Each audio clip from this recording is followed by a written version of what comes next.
আপনি কি একটি জিনিস খেয়াল করে দেখেছেন রিয়াল মাদ্রিদ আর কেন আগের মতো কামব্যাক করে না? এবং যে রিয়াল মাদ্রিদের সান্তিয়াগো বার্নাবিউকে বলা হতো বার্নাবিউ 90 মিনিট অনেক লম্বা সময়, কিন্তু তারা সেই সান্তিয়াগো বার্নাবিউতেই গোল হজম করছে। এবং মাদ্রিদিস্তাদের একটি কমন ডায়লগ ছিল যে never first score against Real Madrid, কিন্তু তারা এখন আর সেই আগের মতো কামব্যাক করতে পারছে না।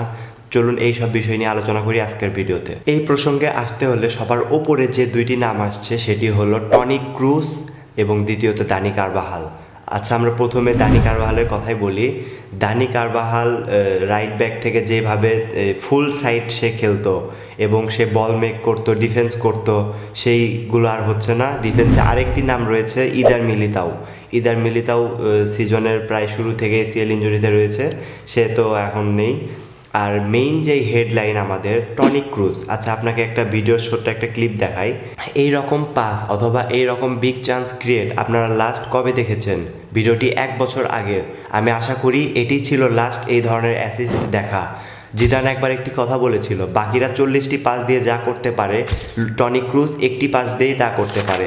জিদানের কথাটি যে কত বড় একটি কথা ছিল সেটি এই মুহূর্তে হারে হারে টের পাচ্ছে মাদ্রিদিস্তারা। এখন আপনারা অনেকে বলতে পারেন কেন টনি ক্রুজের রিপ্লেসমেন্ট হিসেবে ফেদে ভালভার্দে আছে। ফেদে ভালভার্দে এই সিজনটা অনেক সুন্দরভাবেই কাটিয়েছে, এটা ঠিক, কিন্তু টনি ক্রুজের যে রিপ্লেসমেন্ট সেটি কি পরিপূর্ণ ফেদে ভালভার্দে হতে পেরেছে? ফেদে ভালভার্দে, আমি মেনে নিচ্ছি ফেদে ভালভার্দে একবার ডিফেন্সে খেলছে, একবার মিডফিল্ডে খেলছে, একবার অ্যাটাকিং মিডফিল্ডে খেলছে, একবার ডিফেন্সিভ মিডফিল্ডে খেলছে। তাকে যেখানেই খেলানো হোক সে না করছে না। সে ইনজুরি নিয়ে পর্যন্ত এই সিজনে একাধিক ম্যাচ খেলেছে, এটি অনেক বড় একটি কথা। ইনজুরি নিয়ে খেলা মানে একটি অনেক বড় কিছু। তো ফেদে ভালভার্দে কিন্তু সব কিছু পারলেও টনি ক্রুসের মতন করে কিন্তু বল মেক করতে পারছে না।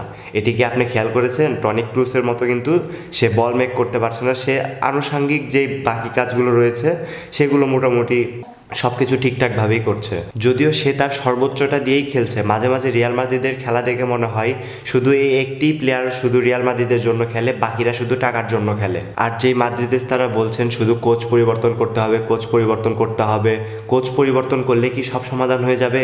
না, এটি কখনোই না। 1000টা কোচ পরিবর্তন করলেও এই সমস্যার সমাধান হবে না। আপনি যখন ঠিকঠাকভাবে প্লেয়ার সাইনিং করতে না পারবেন তখন আপনি এই ভাঙাচুরো টিম দিয়ে আপনি কি করবেন? আপনার হাতে যদি রিপ্লেসমেন্ট হিসাবে কোনো প্লেয়ার না থাকে সেই ক্ষেত্রে আপনার কি করার আছে? আর ভালভার্দের উদ্দেশ্যে একটি কথা বলি, ভালভার্দে যদি এইভাবে ইনজুরি নিয়ে খেলতে থাকে একের পর এক ম্যাচ, তাহলে দেখা যাবে হঠাৎ করেই সে এসিএল ইনজুরিতে পড়ে যেতে পারে, যেটি কিনা ফুটবলের মারাত্মক একটি ইনজুরি এবং সামনে ওয়ার্ল্ড কাপ রয়েছে। এই সময় যদি এসিএল ইনজুরিতে পড়ে তাহলে আমরা কেউই চাই না এমন সুন্দর একটি প্লেয়ারকে আমরা মিস করি ওয়ার্ল্ড কাপে। তো ইনজুরি নিয়ে খেলাটা এটি মোটেও ভালো কিছু নয়, এটি নিজের জন্য অনেক বড় একটি ক্ষতি। সো গাইজ, আপনি কি মনে করেন কে হতে পারে টনি ক্রুসের পারফেক্ট রিপ্লেসমেন্ট? কমেন্ট করে জানাবেন অবশ্যই।